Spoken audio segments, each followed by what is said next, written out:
Kiana Sage here with Being in Sync Video Vibe. And this month, I want to take a moment to ask you to please subscribe to the YouTube channel so you get all the updated videos as they come. I'm changing how I'm doing things, so this will be the quickest, easiest way to get the videos as they come.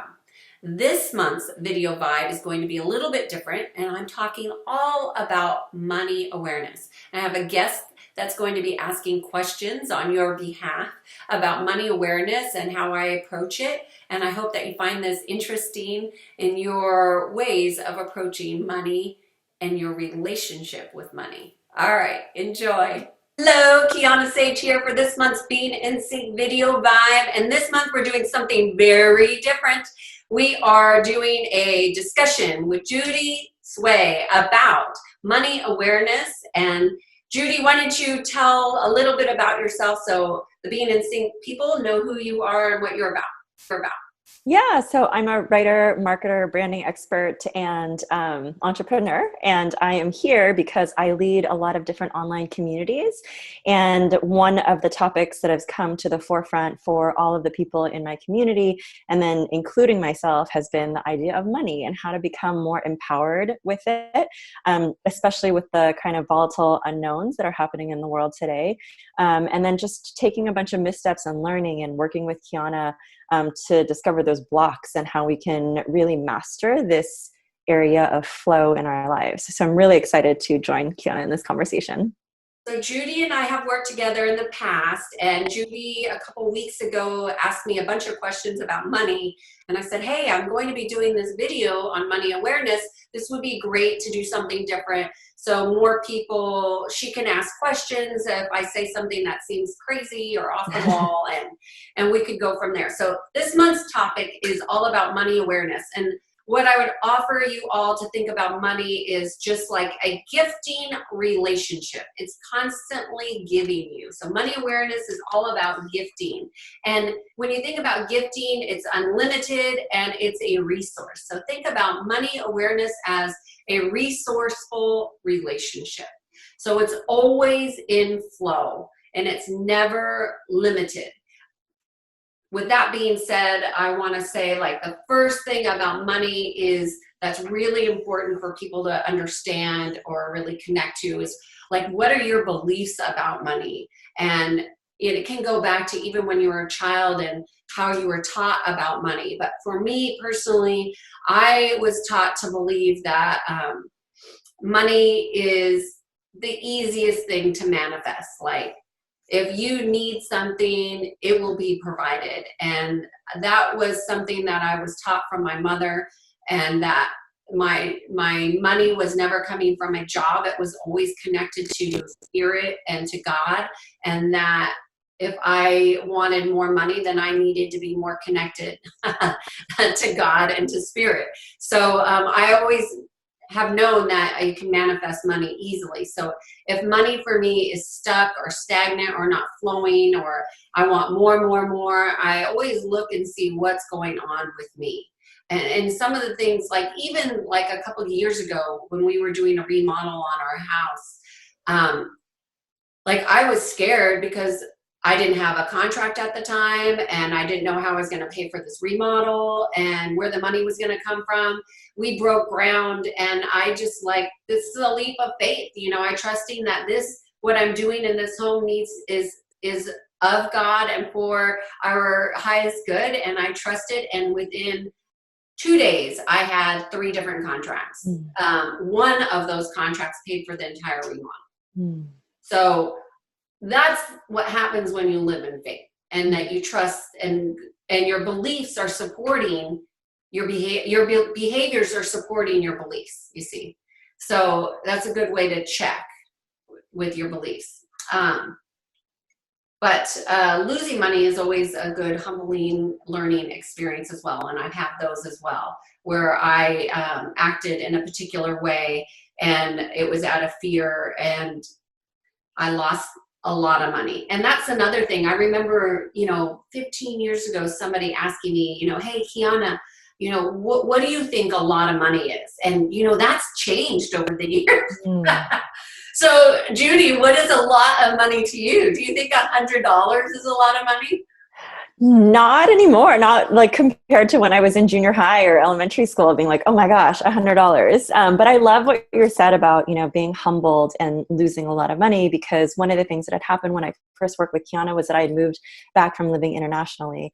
And I was restarting my life with my daughter and going through a divorce. So I was reaching out to Kiana because there were so many unknowns and so many things where I felt like I had hit rock bottom, even though I'd been really successful before, like done all these things. And so one of the key takeaways in my money journey now has been this humbling feeling of, I took out like $26,000 of my retirement to pay off the debt that I accrued with my husband. And that was not accrued just by me, but that I had been made to believe was my fault. And in retrospect, now that I'm thinking about it, I was like, wait, why did I do that? And it helped me look at, self-worth beliefs. And then also just starting to see the mistakes that I had made and how it led me to owning my responsibility, which is one of the things that you'll talk about, like taking 100% responsibility of where I am and what it is that I need to know now to grow my wealth in the way that I want to grow it. Right. I think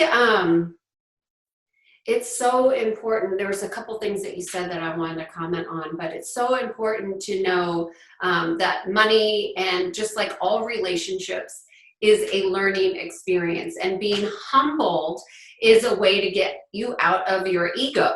The problem with when we get humbled, and I gave a huge speech to a bunch of investors, there was like 600 investors, and I actually came totally clean with them and told them how much money I had lost in one deal. And it was an exorbitant amount of money. Shocking, humbling beyond belief. But one of the biggest lessons is that when you are doing things that are out of sync with you, that's a good indicator, knowing that you need to get back in sync. So fear, doubt, feeling scared, nervous, anxiety, those things are indicators that you're out of sync. So anytime you have those indicators, you want to use them as a leveraging tool to get you back in sync before you make decisions that are not attuned to the direction you're going. And so what I wanted to talk about is the 5 behaviors that I believe that block currency, period. And so the first one is, avoiding conflict.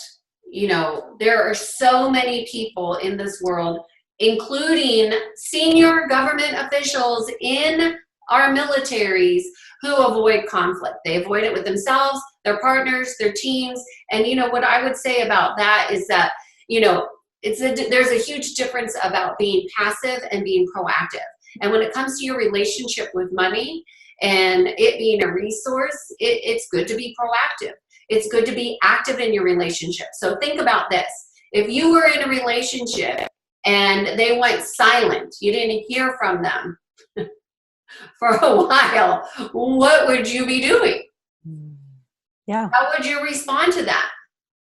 Yeah. I mean, like, I'm thinking as you're talking about the avoidance of conflict and what would happen in a relationship. And if I approached it with the way that like my marriage was, like, I can totally see I would, recoil. If someone just totally went MIA, I'd start doubting everything. I'd wonder like, what is happening? What's going on right now? Sometimes I would try to actively like be too proactive and get too attached. And there's also, if I view money as a relationship, then I totally see the tendencies that can happen and how to find that flow so that you're not in that anxiety. And I don't think I've ever seen anything about money where one of the behaviors is the avoidance of conflict. But when you said that, I just felt immediately like, oh, of course, that makes so much sense. My whole life has been in avoidance of conflict. I've been trying to, when I was little, mediate between my parents who were constantly fighting. So I was trying to avoid their conflict and help them avoid conflict. And then, with me not standing up for myself or not speaking up, like, because I was afraid of what the flack would be, like what I would get back. So right as you said that, I'm like, oh, that's a huge area I need to shine a light on and be curious about, and how to actively be in it to be comfortable with discomfort. One of the things that I will tell my clients repeatedly is to mind when we're talking about conflict, which it doesn't come up very often, oftentimes, is to mine for a conflict. You actually want to look for it. You want to be skilled at addressing it, acknowledging it, feeling it, understanding it. And the thing is for me in particular, I grew up with a lot of conflict in my life, which is why I'm not afraid of it. I mean, we're Italians in our house. So, you're always going to hear what we had to say. But I looked at what I get after the conflict, not like during the really uncomfortable confrontation stage, which, as a change agent, I'm skilled at creating that dynamic. It doesn't mean I like it. What I like is the experience after that, where there's this awareness, there is a understanding, there is often a shared agreement of the direction we're going to move forward now that we've gotten the misunderstandings cleared up. Because oftentimes conflict is really about a misunderstanding and somebody's not being heard or acknowledged or paid attention to. So when people go into fear about money and they don't want to look at it because they want more, or they feel like they need more, or that they're not where there's a bunch of judgments that go along with money, that would be huge. So my recommendation is, and I don't like looking at the details of things. My husband's a real numbers person. That's not my thing. I don't really enjoy that, but I've learned that I need to be more involved and pay more attention. And when I don't, I'm usually totally disconnected. But I've never, ever established my worth in conjunction with how much money I made. And I have been offered multi-million-dollar contracts and turned them down because they did not resonate with the direction I wanted to go. And they were too restrictive and I didn't have the freedoms. And then I've had other contracts that I've done for really not a lot of money. And right now I'm doing the Donation Mondays, and it's really not about the money. Although I appreciate it and there needs to be an exchange, I don't know anybody that can afford me and what I'm bringing to the table. So a Donation Monday is not always about how much money is exchanged. It's that there's a perceived value, that we understand that you're getting something for what you're exchanging. So it really, and I look at when I get my money, I get excited for it, and how many people do a happy dance when they get paid? I know, right? Right. I'm right now I get paid per session. So when I get paid per session, I do a little dance, or I do a little gratitude. I do something to acknowledge that, spirit is here and I'm being fed and nurtured and taken care of for the gifts that I'm giving. Right. So that's number one. So avoiding conflict is definitely a block. So you want to mine for conflict. The second one is making decisions out of fear. And people make decisions out of fear all the time. But you don't want that to be your driving factor. Yeah. The third is most people, when it comes to money awareness, they don't listen to their intuition. And not listening to your intuition and your gut instincts and your inner guidance really, in my experience, always leads to, I knew that. And then I'm like, oh, why did I do that? Like, that self-talk of like, that was so dumb. Yeah. I know. And I was sharing this experience with Kiana where when I got back, I sought out a financial advisor because I wanted to get everything back on track. And when I had mentioned to Kiana, this is the person that I was thinking of working with, she was like, not really sure. Like, I think you want to take a look at that. And even though my intuition kept telling me this is not the right thing, this is not the right thing, my brain kept telling me this is the right thing because this is what people do who are responsible and like whatever. And so it ended up costing me like $3,000 out of pocket. But then also because of the way that my money that I already had invested had moved, it cost me much more beyond that. And so in the end, like Kiana said, I was like, damn it, I knew that. Like, oh, why didn't I listen? So it always takes you longer. And then you're just like, oh, well, so there's new learning. Why didn't I listen? Like I would share with you to go into inquiry and like, what was happening within me that I didn't listen? Then let that be a teaching opportunity and And then the value goes up of that experience, you know, the work. Like I get really curious as to how these people made money. And that curiosity really helps to look at things not from a space of jealousy and envy, but a wonder and possibility. Because if you're seeing it in your field, that means that it's there and accessible for you as well. Yeah. And that's a different way of looking at jealousy. And instead of getting stuck in that icky energy, just know that when you see people of affluence or in affluence, that if they're in your field, they're in your field because you're attracting that. And if you're attracting that, that must mean that it's possible for you as well.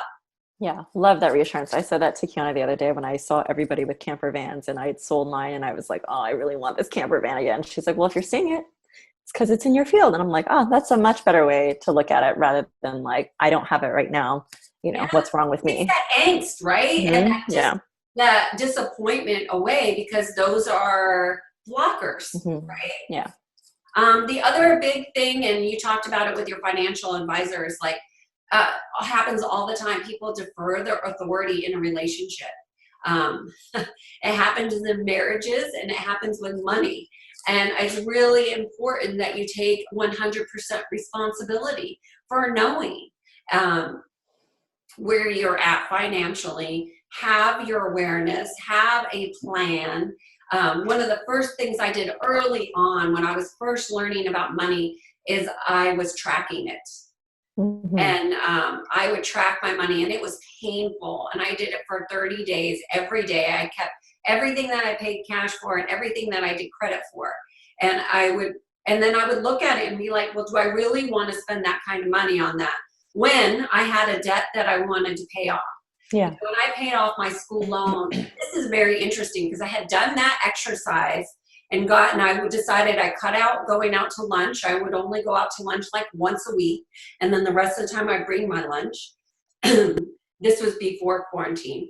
But what I didn't realize until later on is that I was changing my financials because I wanted to pay off my school loans. And my boss asked me how much my school loan was at the time. And I told him, he's like, okay, I'm going to give you a raise. And he gave me a raise of $35 per hour, in addition to what I was already making. He gave me a huge raise per hour. So I was able to pay off my school loan that much faster because of what he did to help me pay off my loan.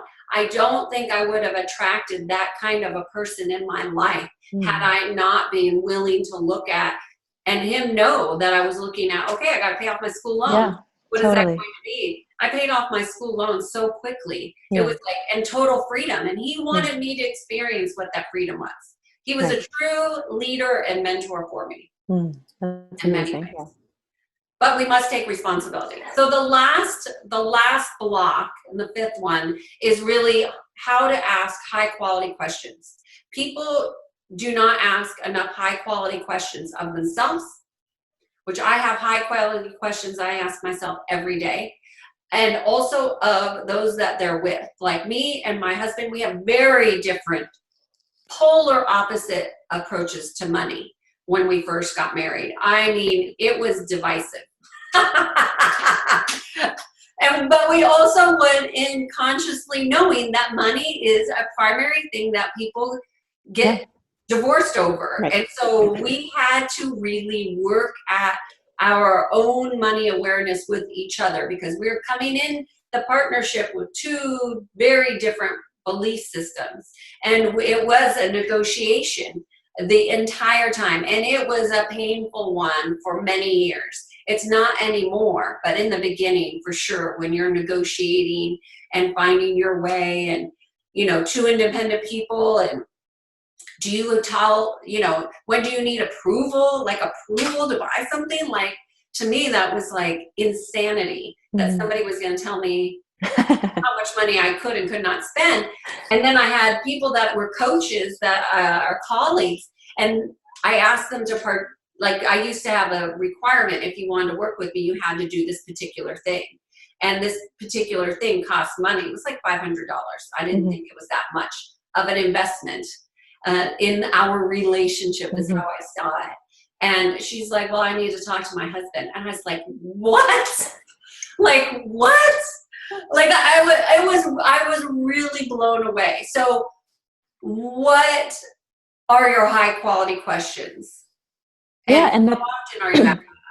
and that there's no stupid question. Like, I know we've heard that adage a lot, but like when you ask the basic questions, it continues to build from there. And, you know, earlier we had been talking where I was taught culturally, you don't ask questions, you just defer your authority to somebody else.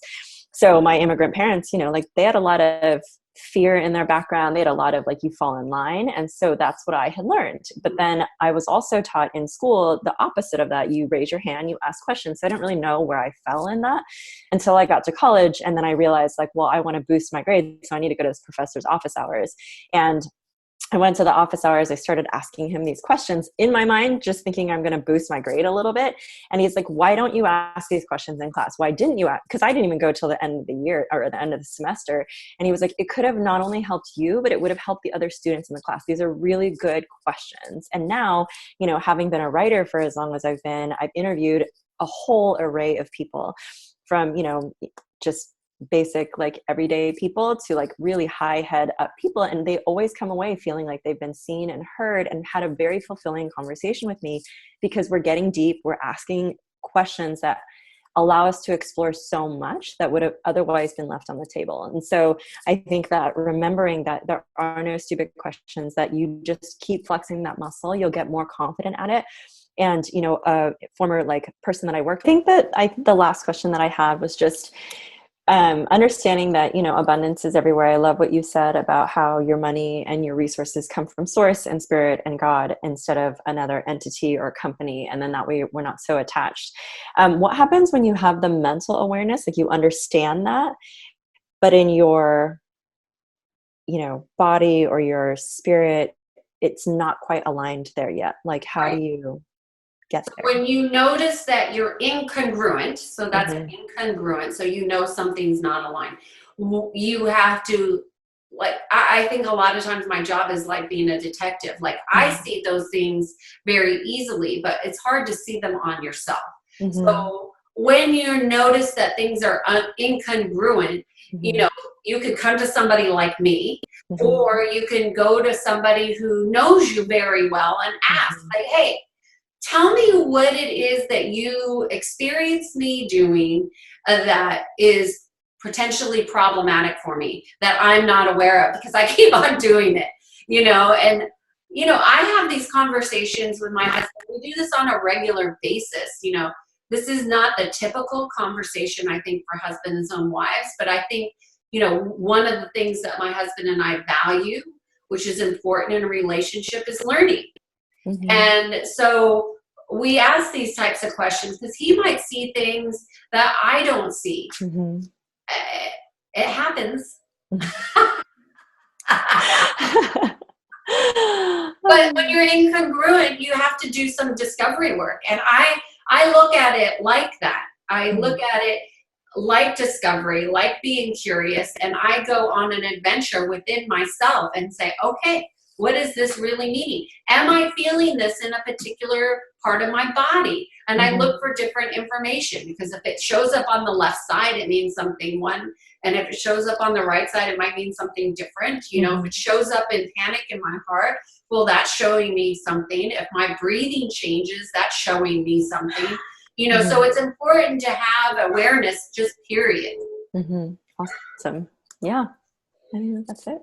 Does that help you? Yeah, absolutely. Okay. Yeah. It sounds like our gardeners here. So this is a good time. Yeah. Thank you. Thank you so much for taking time to do this. I hope it was helpful for you. Yes. And everybody who gets an opportunity to watch that, watch us interact, and I'll give them your contact information if they want to reach out to you as well. Yeah. Thank you. Thank you, everyone. All right, bye.